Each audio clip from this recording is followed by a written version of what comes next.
কিন্তু পুৰুষৰ বল সংকল্পৰ অনুসাৰে ভক্তি নানা মতে ভেদ হয়। আগতে বুঝক ভক্তি যুগ কি। বৈকুণ্ঠ প্ৰয়াণৰ প্ৰাক মুহূৰ্তত উদ্ধৱে ভগৱান কৃষ্ণক যেতিয়া সুধিছিল, হে প্ৰভু, তোমাক পাব পৰা কিবা উপায় আছে যদি মোক কোৱা। উদ্ধৱক কৈছিল, মোৰ ওচৰলৈ আহিব পৰা 3টা মাৰ্গ আছে। যোগ ত্ৰায়ময়ী প্ৰোক্তা নৰনম শ্ৰেয় বিধিচ্ছয় জ্ঞানম কৰ্মম চ ভক্তিম চ না উপায় অন্যস্তি কুত্ৰাচিত। 11:20 একাদশ খণ্ড 20 অধ্যায় 6 নম্বৰ শ্লোক ভাগৱত। হে উদ্ধৱ, মোৰ ওচৰলৈ আহিব পৰা 3টা মাৰ্গ, 3টা পথ। এটা হৈছে জ্ঞান মাৰ্গ, য'ত মোক নিৰ্গুণ নিৰাকাৰ ৰূপে যিসকলে ধ্যান ধাৰণা সমাধিৰ দ্বাৰা মোক পাবলৈ বিচাৰে, নিৰ্গুণ নিৰাকাৰ বুলি ভাবে। দ্বিতীয়টো কৰ্মযোগ, কৰ্মমাৰ্গ, য'ত যাগ যজ্ঞ পূজা পাতল ইত্যাদি ইত্যাদিৰ দ্বাৰা মোৰ ওচৰলৈ আহিব বিচাৰে। আৰু তৃতীয়টো হৈছে ভক্তি মাৰ্গ। ভক্তি মাৰ্গৰ মূল কি? আমাৰ গুৰুজনাই কৈছে, ভক্তি মাৰ্গৰ মূল যিটো একেবাৰে বেছ, আটাইতকৈ প্ৰয়োজনীয়, সেইটো হৈছে সমস্ত ভূতত ব্যাপী আশ্ৰময় হৰি ভবাকো মানিবা তুমি বিষ্ণু বুদ্ধি কৰি। ভক্তি মাৰ্গৰ প্ৰথমটো যিটো বস্তু হৈছে, সেইটো হৈছে সমস্তকে প্ৰথমতে বিষ্ণুময় দেখা, সমস্ততে ব্যাপী আছে। এই কথাটো প্ৰথম। কাৰো প্ৰতি তুমি দ্বেষ নকৰিবা, চোৰে হওক দাতাই হওক সকলোৰে প্ৰতি সমদৃষ্টি, কুকুৰ শৃগাল যিয়ে হওক সকলোতে বিষ্ণুময় ভাবি সকলোকে প্ৰণাম কৰা। সমস্ত ভূতত বিষ্ণু বুদ্ধি নুহি যাবে, কায়ো বাক্য মনে অভ্যাস কৰে সেইভাবে আদেশ দিছে উদ্ধৱক। যেতিয়ালৈকে তোমাৰ এইটো ভাৱ নাহে, তেতিয়ালৈকে কায়ো মনো বাক্য দি অভ্যাস কৰিবা। ভক্তিৰ মূল কথাটো হৈছে ভাৱৰ ওপৰত। সেইকাৰণে ভক্তি যুগত মূল বস্তু যদি কিবা আছে, আপোনাৰ ভাৱ। যদিও আমি ভক্তি যুগত অহাৰ পাছত বহুতে এতিয়া আমি ইন্দ্ৰিয়ৰ দ্বাৰাই ভক্তি কৰি আছো, ভাৱটোত সোমাব পৰা নাই। সেইকাৰণে আমি আচল লাভটো ল'ব পৰা নাই। আমি নাম গাইছো ইন্দ্ৰিয়ৰ দ্বাৰা, মুখেৰে উচ্চাৰণ কৰি আছো, হাতেৰে চাপৰি বজাই আছো, কিন্তু ভাৱত অহা নাই। আমি শ্ৰৱণ কৰিছো কৰ্ণৰ দ্বাৰা, ভাৱলে সোমাব পৰা নাই। যেতিয়ালৈকে আপুনি ভক্তি যুগত ভাৱটো যেতিয়ালৈকে তাত নোসোমাব, ভাৱটো যেতিয়ালৈকে অন্তৰ্নিহিত কৰিব নোৱাৰিব, তেতিয়ালৈকে লাভ নহব। কাৰণ ভাৱগ্ৰাহী জনাৰ্দন। আৰু ইয়ালৈকে কয় যে আপুনি ইন্দ্ৰিয়ৰ দ্বাৰা যি কৰি আছে ভগৱানে একোডাল নাচায়। ভগৱানে কেৱল দুখ কৰে কি? আপোনাৰ হৃদয়ৰ ভাৱ। উপদ্ৰষ্ট অনুবন্ত ভৰ্তা ভোক্তা মহেশ্বৰ পৰমাত্মা এটি চাপ্যুক্ত দেহে অশ্বিন পুৰুষ কৰ 3 অধ্যায় 22 নম্বৰ শ্লোক গীতা। অন্তৰ্যামী ৰূপে প্ৰভু ভগৱন্তৰ হৃদয়ত বিৰাজমান হৈ আছে আৰু আপোনাৰ ভিতৰত আছে হৃদয়ত। গতিকে আপোনাৰ হৃদয়ৰ ভাৱবিলাক মুখ কৰে। আপুনি কি ভাবিছে? নামটো গাই আছে, কিন্তু নামৰ প্ৰভাৱেই নাই। আসনখন ত্যাগ কৰিবলৈ নাপায়, কুচুমা কুচুমি আৰম্ভ, হাঁহি খিকিন্দালি। আসন ত্যাগ কৰিবলৈ নাপায়, আসনখনৰ পৰা নুঠোতেই হাঁহি খিকিন্দালি আৰম্ভ হৈ গ'ল। আৰে নামৰ প্ৰভাৱ 45 মিনিট তোমালোকে নাম গাইছা, 45 মিনিটৰ পাছত তোমাৰ আৰু কিমান সময় লাগে নামৰ প্ৰভাৱ আহি থাকিব লাগে? কিন্তু নাহে। কাৰণ নামৰ প্ৰভাৱ নাই। বহিব লাগে বহিছো, গাব লাগে গাইছো, মনটো ঘূৰি আছে বেলেগত ধুনীয়া। এইবিলাক একো নোট নকৰে, একো নোট নকৰে। সমাজত গম পাব আপুনি এজন ভকত। আৰু সেইটো কাৰণে আমি হৃদয়ৰ আনন্দটো লাভ কৰিব পৰা নাই। যেতিয়াৰ পৰা আপোনালোকে অভ্যাস কৰিব যে মই ভাৱত আনিবলৈ চাওঁ, অলপেই শ্ৰৱণ কৰো, কিন্তু মই ভাৱত আনো। অকমানে নাম গাইছো, মই ভাৱৰ দ্বাৰা গাম। যিকণ সময় গাইছো, কিনো পদ গাইছে, নামাচাৰ্যই কি পদ দিছে, পদ কিনো কোনো তাৰ মাজত সোমাবলৈ চাওঁ। কি পদ গাইছে, কি লীলা কথা কৈছে, কি চলি আছে, তেতিয়া আপুনি চাব নামৰ প্ৰভাৱ আপোনাৰ কেনেকৈ আহিছে। যেতিয়া আপোনাৰ মুখৰ উজ্জ্বলতা চাব, আপুনি গ্ৰীণ পাউডাৰ লগাই উজ্জ্বলতা আনি লাভ নাই, ভিতৰৰ পৰা লওক। অন্তৰ যেতিয়া আপোনাৰ ক্লীন হ'ব, যেতিয়া পবিত্ৰতা আহিব, আপোনাৰ অটমেটিকেলি জুলি আহিব মুখত আচল যিবিলাক বস্তু। সেইকাৰণে ইয়াত কৈছে ভক্তি বহুবিধ নাই। विषय त्याग ही वैराग्य है, समता तो ये ज्ञान सुखदायी सब जीवों से यही भक्ति फरमान। বিষয় ত্যাগ কৰাকে বৈৰাগ্য বুলি কৈছে। বৈৰাগ্য আপুনি ঘৰ দুৱাৰ বাদ দি পেলাই ওলাই যোৱাটো কোৱা নাই। বিষয়ৰ প্ৰতি বৈৰাগ্য ভাৱ, সেইটো আপোনাৰ বৈৰাগ্য। বিষয় ত্যাগী বৈৰাগ্য সমদা কহিয়ে জ্ঞান, সকলোৰে প্ৰতি সমদৃষ্টি, দাদাটো স্বৰূপ যেন দৃষ্টি একতুল। যদি আপোনাৰ মনলৈ আহিব পাৰিছে, সেইটোৱে আপোনাৰ জ্ঞান। আৰু সেইটো কেতিয়া আহিব? অধ্যাত্ম জ্ঞান নিত্যত্বম তত্ত্ব জ্ঞানৰ প্ৰদৰ্শনম এতৎ জ্ঞানম ইতি প্ৰোক্ত অজ্ঞানম জ্ঞানদ্বৈন্যতা। ৬ অধ্যায় ১১ নম্বৰ শ্লোক গীতা।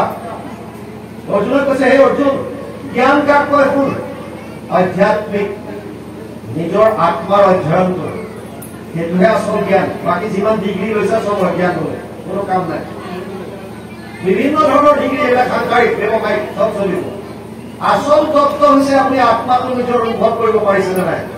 আপোনাৰ শৰীৰত যিটো আত্মা বিৰাজমান, সেইটো সমস্ত স্বৰ অস্বৰ সকলোতে আছে। এই তত্ত্বটো জানিব পাৰিছে নাই? যদি জানিব পাৰিছে, তেতিয়াহ'লে আপোনাৰ সমতা আহিব। আচ্ছা, আপোনাক যেতিয়া কেতিয়াবা দাঁত কামোৰ খায়, দাঁত কামোৰ খালে কি হয়? জিভাৰ পৰা তেজ ওলাই যায়, অৰ্থাৎ লাগি গ'ল। তেতিয়া আপোনালোকে কি ঘোচা মাৰি দাঁতটো ভাঙি দিয়ে নেকি? কিয় নিদিয়ে? কাৰণ আপোনালোকে গম পাই যে মোৰে দাঁত। এইটো আমি জানো যে মোৰে দাঁত, মোৰে জিভা, গতিকে নচলাত লাগিলে এইটো আমাৰ চেঞ্জ আছে, আমি এইটো বুজি পাওঁ। শৰীৰটোৰ ক্ষেত্ৰত আমি সমতা মানো, কিন্তু এই কথাটো যদি অকণ উদাৰ দৃষ্টিত বাহিৰলৈ লৈ যায়, সকলোকে যদি তেনেকৈ ভাবে মোৰে বুলি, আপোন বুলি, তেতিয়াহ'লে কোনোবাই কিবা কৰিলেও আপুনি তেওঁৰ প্ৰতি একো গণ্ডগোল নহয়। কিয়? কাৰণ তেওঁ আমি একেই আত্মা চব। বুজি পালে? যেনেকৈ দাঁতটোৱে কামোৰ মাৰি দিনটো জিভা ছিঙি দিয়াৰ পাছতো আপুনি দাঁতটো ঘোচা মাৰি নিদিয়ে, ঠিক তেনেকৈ বেলেগে আপোনাৰ কিবা বেয়া চিন্তা কৰিলেও আপুনি তেওঁৰ প্ৰতি ক্ষমা ভাৱ আহিব।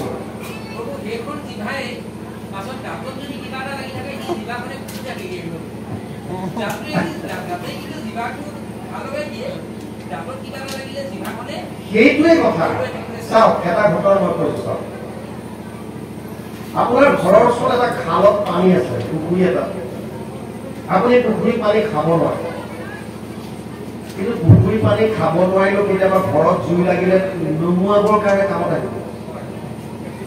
বুজি পাইছেনে?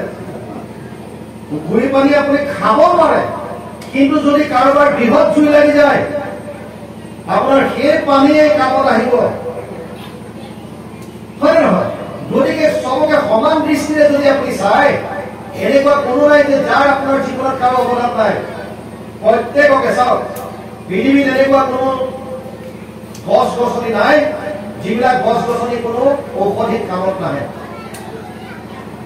বুজি পাইছে? পৃথিৱীত এনেকুৱা কোনো জীৱ নাই যিটো জীৱ কোনো প্ৰকৃতিৰ কামত নাহে। আৰু পৃথিৱীত এনেকুৱা কোনো মানুহ নাই যাৰ ভিতৰত এটা বিশেষ কোৱালিটি নাই। প্ৰত্যেক মানুহৰ ভিতৰত এটা নহয় এটা কিবা বিশেষ কোৱালিটি দিছে।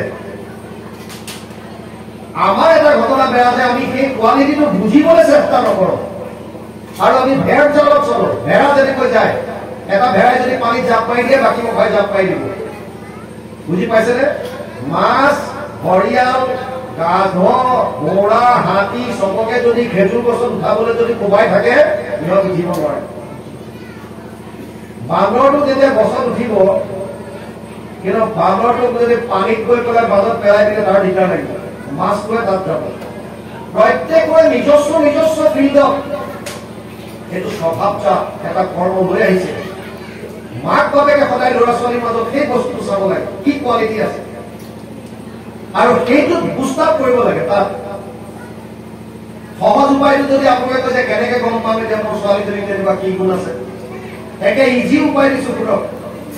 ৰাতি 12টা বজাত টোপনি গৈ থকা ছোৱালীজনী উঠাই যিটো কৰ্ম কৰিবলৈ দিলে উৎসাহেৰে কৰিব, সেইটো কৰ্ম তাইৰ স্বভাৱজাত। 12টা বজাত টোপনি গৈ থকা ল'ৰা বা ছোৱালী এটাক উঠাই পেলাই যিটো কাম কৰিবলৈ দিলে সি উৎসাহেৰে কৰিব, গম পাব যে সেই কৰ্মটো তাৰ স্বভাৱজাত। কাৰণ নহলে সি কেতিয়াও কিয় থকাইছ মোক এইটো কৈ তাৰ মন নাই। আপুনি খেলি থকা ল'ৰা ছোৱালী খেল ভাল পোৱা, ৰাতি যদি কিবা এখন খেল দিছে, ফুটবল মেচবিলাক আগতে হয় ৰাতি ৰাতি 12টা এটালৈ উঠাই দিয়কচোন টোপনি, খেল ষ্টাৰ্ট হ'ব। সি যেনেকে হওক চকু মোহাই মোহাই হৈ যাব, কিয় খেলত ইণ্টাৰেষ্ট। যাৰ সংগীতত ইণ্টাৰেষ্ট, সংগীতৰ কিবা এখন কম্পিটিশ্যন ৰাতি 1-2 হওক, শুই থকা ল'ৰা বা ছোৱালীটোক জগাই দিয়ক, সি উঠি পেলাই ঘৰতকে যাব। কিয়? তাৰ প্ৰতি তাৰ ইণ্টাৰেষ্ট ভিতৰৰ পৰা আহিছিল তাৰ কোৱালিটি। আৰু যি কি নহওক আমাক কৈছে যে সমতা, সকলোৰে প্ৰতি সমভাৱ, এইটো কৈছে জ্ঞান। সুখ দায়ী চব জীৱ আছে, সকলোৰে সুখত থাকে, সকলো প্ৰাণীৰ সুখত থাকে, আনন্দত থাকে। আজি যাম এই বস্তুটো আমাক লাগে। আৰু এইটো কেতিয়া আহিব? আপোনাৰ ভাৱত আহিব। সেইকাৰণে কৈছে যে ভক্তি মাৰ্গত মূল হৈছে ভাৱ, আৰু ভক্তিৰ ভাৱগ্ৰাহী জনাৰ্দন। ভগৱানে আপোনাৰ মনৰ ভাৱটো বিচাৰে। এতিয়া ইয়াত কপিলে কৈছে, হে মা, তুমি মোক যদিও ভক্তি যুগৰ কথা কৈছা, ভক্তি যুগ বিভিন্ন ধৰণৰ নহয়, ভক্তি ভক্তিয়ে, কিন্তু মানুহৰ পুৰুষৰ ফল সংকল্প অনুসাৰে ভক্তি নানামতে ভেদ হয়। যাৰ যেনেকুৱা যেনেকুৱা ভাৱ লৈ পেলাই ভক্তি কৰিবলৈ গৈছে তাৰ ওপৰতহে ভক্তিটো ভাগ ভাগ কৰিছে। আমি আগতে যিটো ভাৱৰ কথা পাতি আহিলো, সাত্বিক ভাৱ, ৰাজসিক ভাৱ, তামসিক ভাৱ, সেইটোৰ ওপৰতহে ভক্তিক ভাগ কৰিছে। এতিয়া ভক্তি যুগৰ মূল কথাবিলাকলৈ আহোঁ। ভক্তিক প্ৰথমতে 2টা ভাগ কৰিছে, এটা হৈছে সকাম ভক্তি, এটা হৈছে নিষ্কাম ভক্তি। এতিয়া আমি আলোচনা কৰিম সকাম ভক্তি। সকাম ভক্তি প্ৰথমতে ভক্তিক 3টা ভাগ কৰিছে। কিহৰ ওপৰত ভিত্তি কৰি? গুণৰ ওপৰত। কাৰণ আপুনি ভক্তি কৰিবলৈ গৈছে, কিন্তু কি ভাৱ লৈ গৈছে?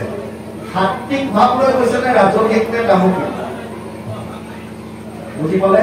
গতিকে প্ৰথমতে ভক্তিক 3টা ভাগ কৰিলে, সাত্বিক, ৰাজসিক, তামসিক।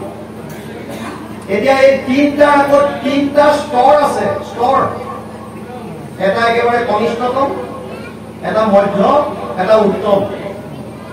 যেনেকে সাত্বিকৰ 3টা হ'ল, উত্তম সাত্বিক, মধ্যম সাত্বিক, কনিষ্ঠ সাত্বিক। ৰাজসিকৰ 3টা, উত্তম, মধ্যম, কনিষ্ঠ। তামসিকৰ 3টা, উত্তম, মধ্যম, কনিষ্ঠ। কেইটা হ'ল এতিয়া? 3 হ'ল 9টা হ'ল। এতিয়া প্ৰত্যেকৰে সাধন প্ৰক্ৰিয়া নৱমীৰ ভক্তি দিছে প্ৰহ্লাদে। শ্ৰৱণম, কীৰ্তনম, বিষ্ণু স্মৰণম, পাদসেৱনম, অৰ্চনম, বন্দনম, দায়িত্বম, সাক্ষ্য, আত্মনিবেদনম, 5-5-23 সপ্তম স্কন্ধত দিছে। তাত কি দিলে? নৱবিধকে দিলে। গতিকে 9টাৰ নৱবিধকে কিমান হ'ল? 9 একাকীবিধ। সেইকাৰণে সকাম ভক্তিক একাকীবিধ বুলি কৈছে। এতিয়া ইয়াত প্ৰথমতে কৈছে তামসিক ভক্তিৰ 3টা ভাগ দেখুৱাইছে। পৰক মাৰিবে লাগি মনত সংকল্প কৰে, দম্ভ বা মৎসৰ আতিশয়। বুজি পালে? পৰক মাৰিবে লাগি মনত সংকল্প কৰে, দম্ভ বা মৎসৰ আতিশয়, এই মতে ভক্তিবোধক কৰিলে তামস হয়, ক্ৰোধ ভেদ 3টো আচৰণ। তামস ভক্তিৰ কথা প্ৰথমতে আহিল। মই কৈছো তামসৰ 3টা ভাগ। প্ৰথমটো কৈছে পৰক মাৰিবে লগি মনত সংকল্প কৰে। আপুনি ভক্তি কৰিছে, কিন্তু ভাৱটো কি? হে প্ৰভু, কিবা কৰিব, তাক যাতে ৰাতি বগৰাব পাৰো। বুজি পাইছে? সি মোক আজি ইমান বেয়াকে গলে, প্ৰভু তুমি কিবা কৰিবা, তাক যাতে মই একিকলি দিব পাৰো। ভক্তি কৰিছে আপুনি, কিন্তু মনৰ ভাৱটো হৈছে বেলেগক মাৰিবৰ কাৰণে, অন্যায় কৰিবৰ কাৰণে। এইটো তামসিকৰ কনিষ্ঠ ভক্তি। তামসিকৰো কনিষ্ঠতম ভক্তিত আহিছে, কাৰণ হিংসা ভাৱ। তাৰ পাছত আহিছে যে পৰক মাৰিলে প্ৰতি মনত সংকল্প কৰে, দম্ভ বা মৎসৰ আতিশয়। দম্ভ অতি বেয়া বস্তু। দম্ভ আৰু অহংকাৰৰ পাৰ্থক্যটো বুজক। যিটো বস্তু আপোনাৰ থকাৰ পিছত আপুনি বিৰাট মানুহক ফুটাই থাকে, সেইটো আপোনাৰ অহংকাৰ। আপোনাৰ আছে ধন টকা পইচা আছে, কিন্তু আপুনি সেইটোকে মানুহক সহায় কৰিছে, সেইটো আপোনাৰ অহংকাৰ। কিন্তু আপোনাৰ কিমান পৰ্যায়ত নাই, নাথাকোতেও আপুনি মানে দম ভালে মাৰি আছে, সেইটো দম্ভ। বস্তুটো বুজিলে? আপোনাৰ কিমানটো লেভেলত নাই, যিমানটো লেভেলত আপুনি ফুটাইছে, সেইটো দম্ভ। ধৰক আপোনাৰ ঘৰত এখন আছে, স্কুটি এখন ৰাখিছে, আপুনি মানুহক ফুটাইছে 4-5খন গাড়ী, আজি এখন অমুকত গৈছে, এখন, এইবিলাক দম্ভ। আৰু যদি কাৰোবাৰ সঁচাকে আছে 5খন গাড়ী ই যতে চান্স পায় ততে কয় মোৰ 5খন গাড়ী মই অমুক মোৰ অমুক মই তমুক মই চমুক ইত্যাদি এইবিলাক হৈছে অহংকাৰ এতিয়া ঈশ্বৰৰ ওচৰলৈ কিছুমান যায় যিবিলাকে দম্ভালি মাৰে আৰে তই কেতিয়া ঈশ্বৰ ভক্তি কৰিছ তই কেতিয়াবা আহিলি এখনত মোৰতো আজি 4-5 বছৰ 20 বছৰ আগতে সোমালো হে 20 বছৰ পৰা কৰি আছো মই তই এতিয়াহে আহিছ তোক কি কৈ আছে দম্ভ লাগিলে কিয় লাগিলে 2-4 দিন আগতে আহো দুটাব এনেকুৱা যেন বিৰাট আচলতে ভক্তি একোৱে অহা নাই কিন্তু দম্ভ মাৰি দেখুৱাব মৎসৰটো হৈছে বেলেগৰ ঈৰ্ষা আটাইতকৈ ডাঙৰ কথা আপুনি আপোনাৰ দুখত দুখী হোৱাটো ডাঙৰ কথা নহয় আনৰ দুখত দুখী হোৱাটো এইটো একো ডাঙৰ কথা নহয় চাবলৈ কথাবিলাকৰ বিৰাট তত্ত্ব আছে কোনোবা এজনৰ বিপদত পৰিছে আপুনি গৈ তাত তেওঁলোকৰ লগতে কান্দি দিছে এটা সামান্য কথা কিন্তু কাৰোবাৰ আনন্দত আপুনি প্ৰাণ খুলি হাঁহিব পাৰিছে নে নাই কাৰোবাৰ সুখত আপুনি প্ৰাণ খুলি সুখী হ'ব পাৰিছে নে নাই এইটো তত্ত্বৰ কথা আপোনালোক দুটাই ধৰক দুটাৰ ছোৱালী দুজনীয়ে পৰীক্ষা একেলগে দিলে দুইজনী সমপৰ্যায়ৰ এজনীয়ে ষ্টেণ্ড কৰিলে এজনীয়ে 2 নম্বৰ কম পালে এতিয়া কম পোৱাজনীয়ে যিজনীয়ে ষ্টেণ্ড কৰিলে তেওঁৰ সুখীটো সুখী হ'ব পাৰিবনে নাই নোৱাৰে মনত বিলাসী ভাৱ থাকিব ঈৰ্ষা ভাৱ থাকিব তাৰ মানে সেইকাৰণে ইয়াত যিবিলাকে বেলেগৰ ঈৰ্ষা ভাৱ লৈ ভক্তিৰ ওচৰত গৈছে প্ৰভু ভগৱন্তকটো সেৱা কৰিছে কিন্তু মনত বেলেগৰ প্ৰতি ঈৰ্ষা ৰাখিছে মনৰ পৰা দম্ভালিবিলাক আঁতৰ কৰিব পৰা নাই এইবিলাক কামক ভাৱ আৰু ভগৱানে কৈছে মোৰ ওচৰলৈ 4 ধৰণৰ ভক্ত আহে চতুৰ্বিধা ভজতে মাম জনা সুকৃতি অৰ্জুন আৰ্টো জিজ্ঞাসু অৰ্থাৰ্থী জ্ঞানী চ ভৰতৰ্ষভ সপ্তম অধ্যায় 16 নম্বৰ শ্লোক গীতা হে অৰ্জুন 4 ধৰণৰ ভকত মোৰ ওচৰলৈ আহে এবিধ হৈছে আৰ্ট বিপদত পৰি বিপদ পৰিলে ৰাম নাম লয় বিপদ গলে পাহৰে এবিধ হৈছে জিজ্ঞাসু যোনে জানিব বিচাৰে মই কোন মই ক'ৰ পৰা আহিলো মই কি কৰা উচিত মই কলেতো যাম জানিবৰ ইচ্ছাৰে ঈশ্বৰৰ ওচৰত আহিছে হে প্ৰভু জ্ঞান দিয়া মোক জানিবলৈ দিয়া মই কোন মই আচলতে কিয় আহিছো মোৰ কি কাম এই পৃথিৱীত মই এতিয়া কি কৰা উচিত মই এনেকে খাই বৈ জীৱনটো পাৰ কৰি দিম নে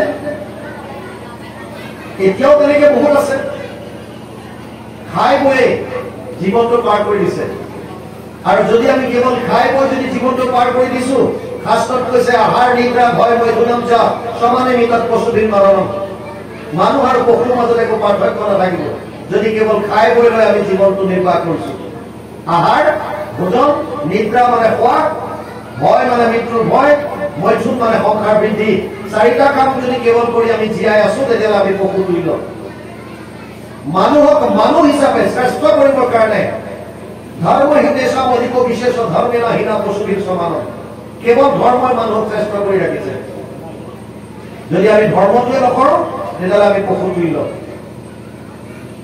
যি কি নহওক ইয়াত কপিলে কৈছে হে মাৰ ভক্তি বেলেগ বেলেগ নহয় জিজ্ঞাসু অৰ্থাৰ্থী অৰ্থাৰ্থীটো হৈছে অৰ্থ ধন টকা পইচা কিবা এটা স্বাৰ্থ লৈ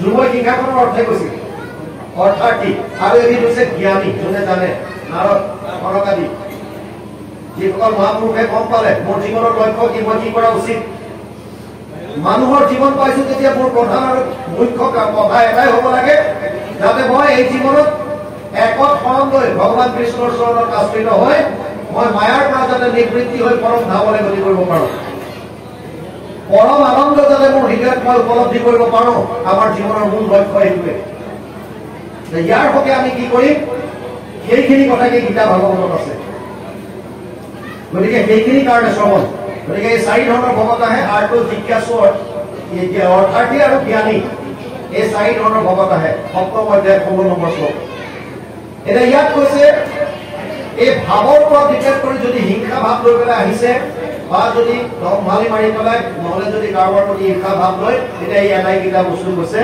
নামক প্ৰকৃতি ভক্তি তাৰপিছত ৰাজসিক আৰু এতিয়া সাত্বিক আহিব আমি অকল পাঠ চাওঁ শুনি লওঁ কৃষ্ণ